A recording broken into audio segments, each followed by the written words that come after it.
Yo, what up guys? Welcome back to Sneaker Stories as always. I'm your host Chris Jack. Today, one of the latest Dunk Low releases from, of course, Nike, this time in the team green colorway. Without further ado, let's check them out.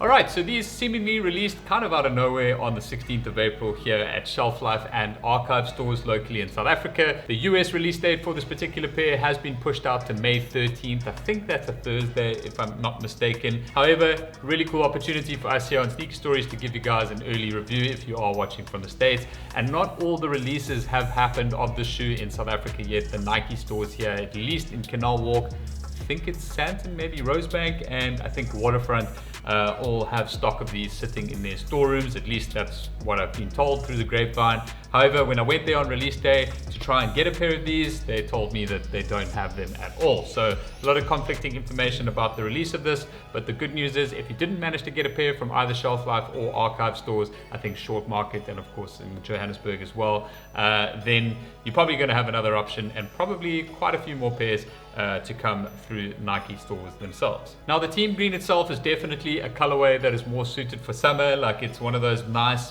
very crisp white and green colorways with the traditional color blocking, of course, on the Dunk Low. I have the Spartan green highs over here. Now this was a shoe that released I think last year sometime, or maybe even the year before that. I lose track of time with COVID and all of that these days. But this was one that I really did like. It had a lot more padding and things like that, but it was more sort of like winter aligned maybe. I think it pretty much dropped in winter here.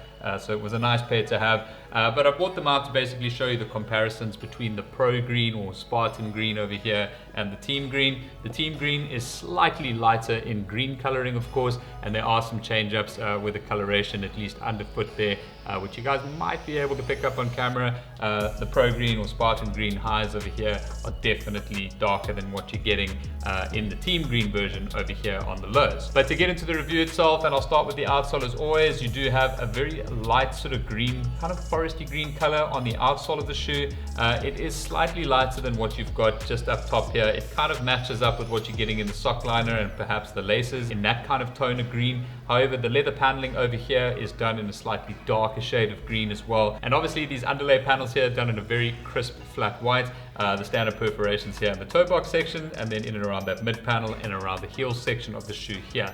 Now while we're in the heel, you do have the Nike embroidery, which is just done in a straight white embroidery. This is something that I always like to see, like a slight different change in color, whether it's like a shock orange or something like that, just for a little bit of pop of color on the top of the shoe. But on this one, works really nice, it looks super clean. And then swinging to the laces of the shoe, one thing I did pick up here, these are like these new laces that they've been using on some of the Dunks. We've seen them on the premium medium curries over here. It's the same kind of lace that you're getting. It's got like a tiny little different stitch that goes throughout. It feels a little bit more premium. This, as far as I know, is not a premium version. Just double checking that. It definitely isn't. It's the standard Dunk Low. So it's a bit weird that this one got the sort of premium upgrade laces, but maybe that's something new that they're just doing. I know things like the Pandas, the Community Gardens, pretty much all of these highs up here all have the traditional laces in them.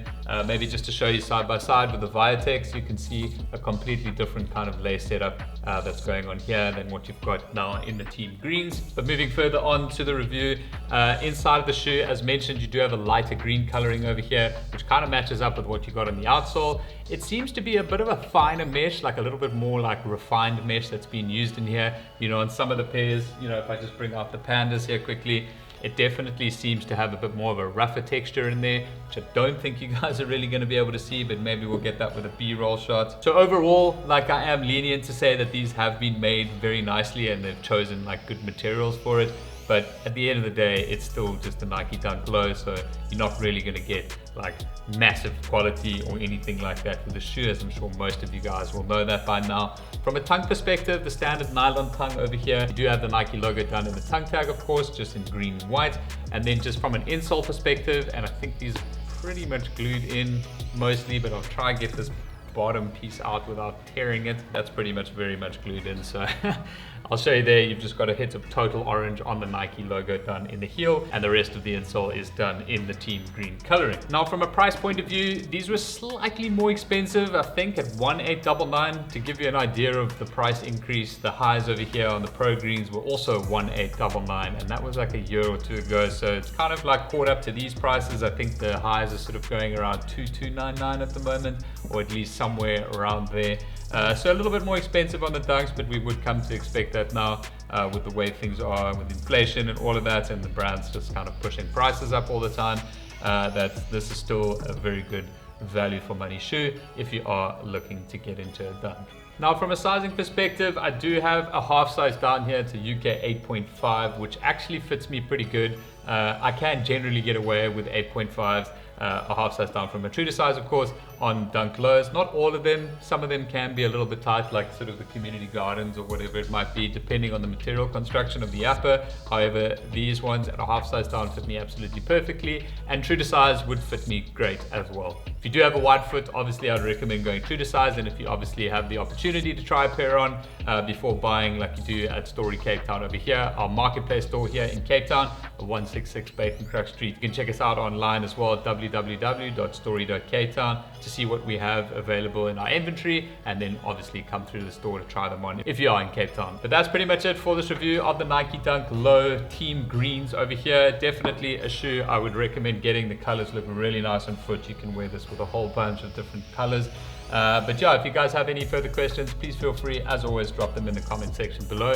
Otherwise, if you haven't already, please give the video a thumbs up. Don't forget to subscribe right here for more content, reviews, and unboxings down the line. But that is all from me for today, guys. I'll catch you on the next one.